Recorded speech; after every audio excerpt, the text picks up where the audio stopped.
ভিক্ষুক রাস্তা দিয়া যায় আর জমিদারের পুত্রবধূও যায়। একজন সামনের থেকে আসতেছে, একজন সামনের দিকে যাইতেছে। দুইজনের ক্রসিং এর সময় ভিক্ষুকের গায়ের কাদা জমিদারের পুত্রবধূর গায়ে লেগে গেছে। সে দুনিয়া আন্ধার করে ফেলছে, স্বামীকে টাইকা নিয়ে আসছে, বলছে ভিক্ষুক আমার কাপড় নষ্ট করে দিছে। সে শুধু ভিক্ষুক ছিল না, বৃদ্ধ ছিল।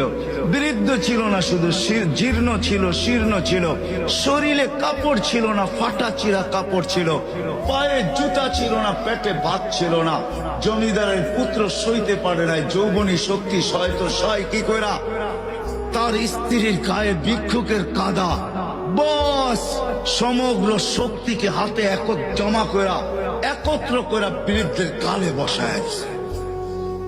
বৃদ্ধ কিচ্ছু বলে নাই, শুধু উপরের দিকে তাকায় দুই তিনটা শব্দ উচ্চারণ করছেন। শব্দগুলা হলো ইয়া মাল্লাহ।